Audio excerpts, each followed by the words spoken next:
Hi, thanks for dropping by to Take from Caesar on YouTube. My name is David Merlin. Nothing you'll hear me say is intended as legal advice. Anything that sounds like that to you, just consider it something somebody else might do on a planet far, far away where the law matters. It doesn't matter here. I prove it on a daily basis. Believe it. Every judge is as corrupt as the day is long. Blah, blah, blah. Old story. And this is coming from someone, me, who is an expert at forcing a judge to bring their corruption out in public and fondle it.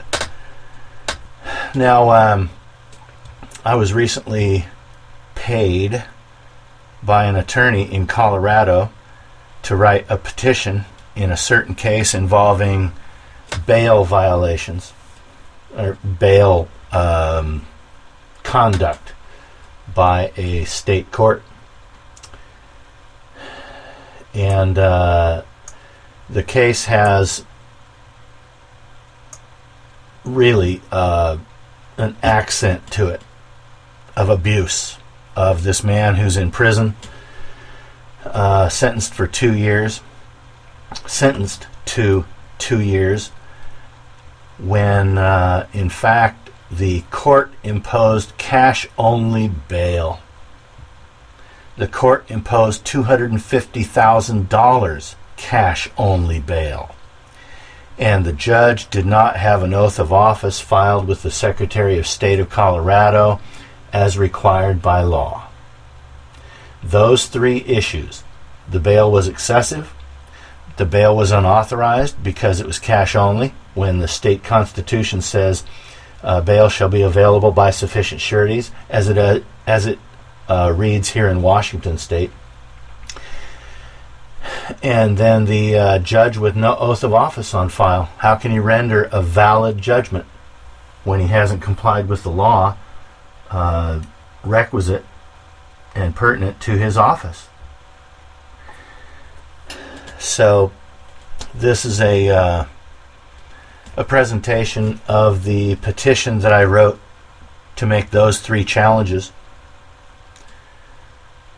The Cato Institute wrote a friend of the court brief for some case, and that came up in one of my Google searches, and I took paragraphs 3.13 through 3.16 of this brief from the Cato Institute's brief.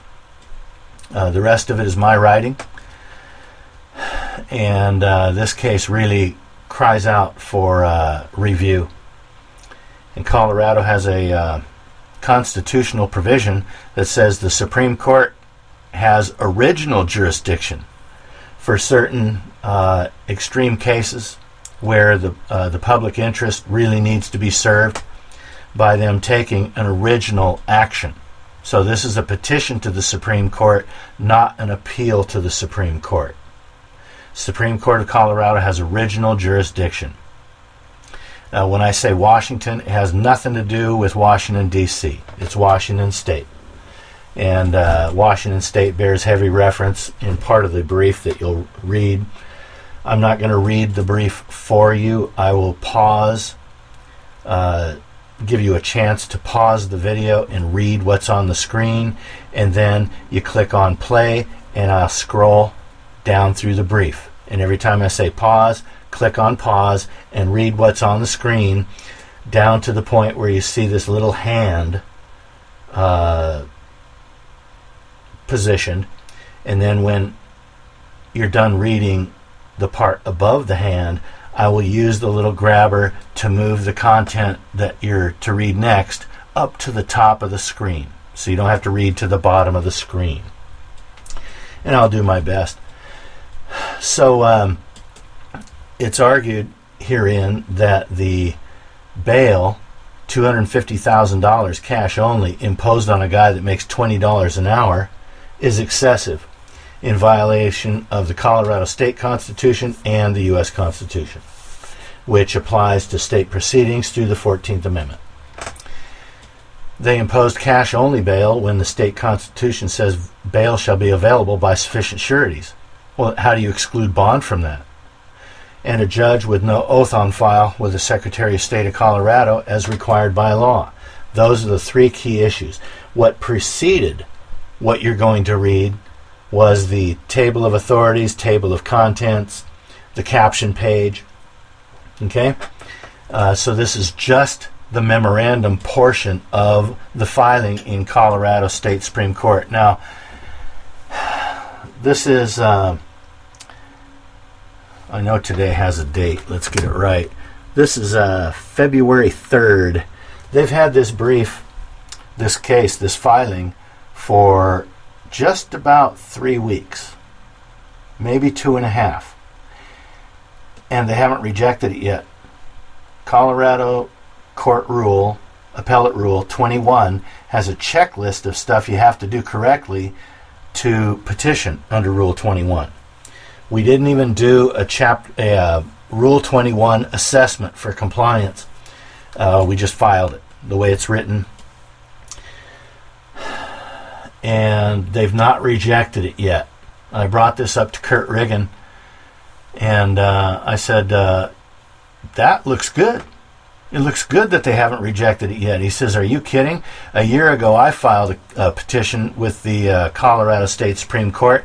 They called me on my cell phone before I even got home and told me they rejected it. And we had a big laugh over that. That's got to be a record of some sort. So they've had this ballpark 3 weeks and haven't dismissed it yet. And 2 or 3 bail bond companies plan on filing friend of the court briefs. And there's already a co-plaintiff who filed a joinder and a short brief to join this. This co-plaintiff, was the victim of cash-only bail to the tune of like $500,000 on each of 5 counts. I can't remember. And he's filed a brief to be a co-plaintiff because he's experienced the excessive bail and the cash-only bail. So the case is already getting some attention, and the Supreme Court of Colorado has not dismissed it. So it's a peculiarity, it's an anomaly, but the 3 issues just cry out for a decision from the Colorado State Supreme Court. Now, on the issue of cash-only bail, in, I don't know, maybe 2003, the Washington State appellate level said cash-only bail violates court rules, and we aren't therefore going to reach the constitutional question because a decision as to whether or not it violates court rules provides all the relief requested. Okay, so they didn't rule it was unconstitutional, but they did rule that it violated court rules. Then in 2012, I think it was, you have State versus Barton in Washington State, where the state Supreme Court finally ruled on it and said cash-only bail violates the state constitution. And so we've asked Colorado Supreme Court to rule in kind. Isn't that easy? Isn't that simple? We have no Colorado decision here, Your Honor, justices. And so we really need a ruling as to where Colorado comes down on this issue. So we've asked them to rule that the imposition of $250,000 cash only is excessive bail for a guy that makes $20 an hour, and that cash only bail that excludes the ability to bond out of jail, violates the state constitution, and that a judge with no oath of office on file can't render a valid judgment. So at the very root of all of this, it's very simple. And this will showcase my writing abilities with the exception of paragraph 3.13 through 3.16, which is the Cato Institute. This omits the table of contents and table of authorities because that's doldrum. And we're going to get right to the memorandum. This is the memorandum portion of the petition. There are 21 pages. And what I'll do is when I introduce you to a new paragraph, I'll put this little hand on the right-hand side